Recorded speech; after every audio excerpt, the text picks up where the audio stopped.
If you're like me and own a few different types of cameras, you've probably wondered which one performs best when recording video on a bike ride. To find out, I recently compared 3 cameras: the DJI Osmo Action 5 Pro, the DJI Osmo Pocket 3, and the iPhone 15 Pro Max. I tested them in key areas like image quality, field of view, framing, and low light performance. For each category, I used a simple scoring system. The best camera gets 3 points, the runner-up 2 points, and third place earns just 1 point. Let's start with mounting flexibility, because if you're planning to mount a camera directly to your bike, there's really only one viable option. Here's some footage from the Osmo Pocket 3 mounted directly to the handlebars. Now, while this isn't recommended due to the serious risk of damaging the gimbal, I gave it a try anyway. As you can see, the bike's vibrations heavily affect the footage, causing jitters even at low speeds on a flat road. The iPhone 15 Pro Max didn't perform much better. Even small bumps in the road caused noticeable jittering. I also tried using the Action mode, which should increase the amount of stabilization at the cost of further cropping and a maximum resolution of 2.8K. Unfortunately, this didn't resolve the jitter problem.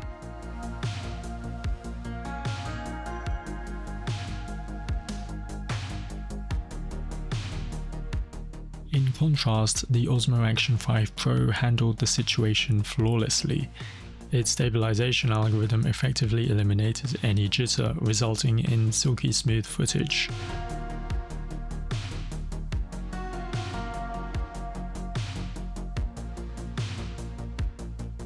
So in this test, the Osmo Action 5 Pro easily takes the top spot with 3 points. The iPhone comes in second with 2 points, while the Pocket 3, being susceptible to potential damage from direct mounting, ranks last and scores just 1 point. Next, let's compare daylight footage when the cameras are body mounted. All 3 cameras perform just fine when attached to a backpack or chest mount, as the body absorbs the micro vibrations that were previously causing issues for the Osmo Pocket 3 and the iPhone. Overall, it was tough to declare a clear winner in this category, as all 3 cameras delivered solid performance with only minor differences.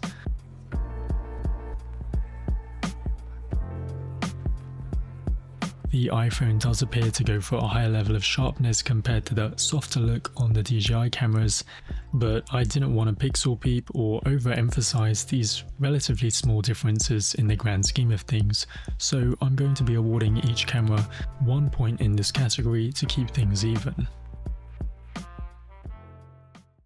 Now let's move on to something that might be even more important than image quality when recording on a bike: field of view and how you can frame your shots. As you can see here, the iPhone's main camera, with its 24mm equivalent focal length, is too zoomed in for practical use. It doesn't capture enough of your surroundings, and even small changes in direction cause noticeable shifts in the framing, which can be quite disorienting for a viewer. The 13mm ultra-wide lens was more practical, but since there's no way to monitor your shot, unlike with the DJI Mimo app on the Osmo cameras, consistent framing can be very difficult on the iPhone. In fact, on my first take, I got 5 minutes of unusable footage because the camera was angled too far downwards the whole time without me realizing. The Osmo Pocket 3's 20mm focal length is also a bit narrow, but much more manageable than the iPhone's main camera. It's also worth mentioning that its 1-inch sensor has a shallower depth of field, which caused my handlebars to be out of focus. This might be a problem if you want viewers to see things on your dash, like your speedometer. Now, one great feature of the Pocket 3 is that the camera automatically points straight ahead when turned on, so you don't need to worry about adjusting the camera angle. However, in my opinion, the Osmo Action 5 Pro performed the best in terms of FOV options and framing. It offers 15, 12 and 11mm equivalent focal lengths, allowing you to capture more of your surroundings, which is a key factor when you can't manually aim the camera like you do when it's in your hands. The infinite focus also means that you don't have to worry about certain elements in the scene being out of focus like you do with the Osmo Pocket 3.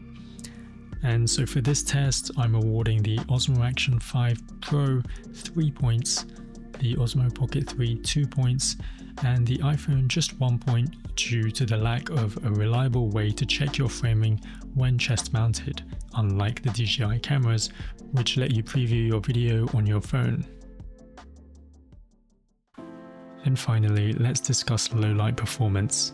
We'll start with the Osmo Action 5 Pro, which has received a lot of hype for its improved low light capabilities and super night mode. While it performs decently in well-lit areas even in the dark, the quality really begins to fall apart when fewer light sources are available.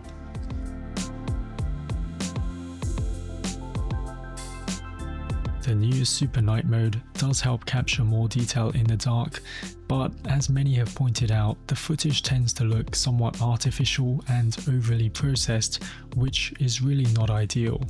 I also wanted to quickly point out that if you're dealing with jitter and blurriness in your footage, one way to significantly reduce it is to manually set the shutter speed to no slower than 1/120th of a second.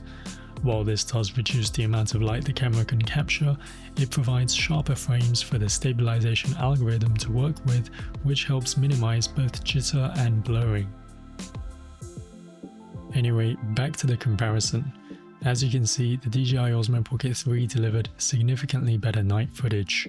This is thanks to its gimbal stabilization, which allows it to use a slower shutter speed compared to electronic stabilization.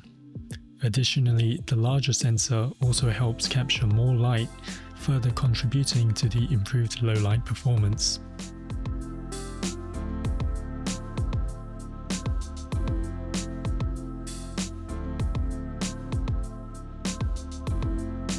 The iPhone 15 Pro Max's main camera produced night footage that fell somewhere in between the Pocket 3 and the Action 5 Pro.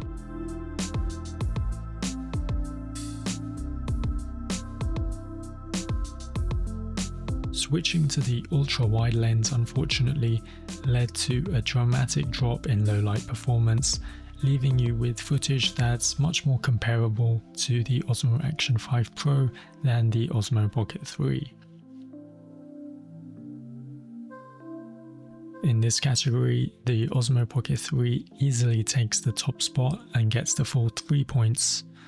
The iPhone 15 Pro Max, thanks to its main camera's abilities, just about nudges out the Osmo Action 5 Pro for 2 points, and the Osmo Action 5 Pro is left with just 1 point. So let's take a look at all the scores and tally them up to get the totals. As you can see, the Osmo Action 5 Pro came out on top in my tests, while the iPhone ranked last. But in reality, the gap between the cameras isn't as close as these numbers suggest. As you might expect from an action camera, the Osmo Action 5 Pro is definitely the most logical choice for most scenarios. It's the smallest, the most convenient to use with its one-press recording feature, offers the best stabilization without needing a gimbal, and is rugged enough for rides that are more intense than the ones I tested. That said, while it's less versatile overall and not waterproof, the Osmo Pocket 3 really shines in low light situations. Furthermore, its ability to point directly ahead regardless of the mounting angle is a very nice advantage. While the Osmo Action 5 Pro will be my go-to, I can definitely see myself choosing the Osmo Pocket 3 for certain types of rides depending on the conditions. Meanwhile, the iPhone did about as well as I had expected.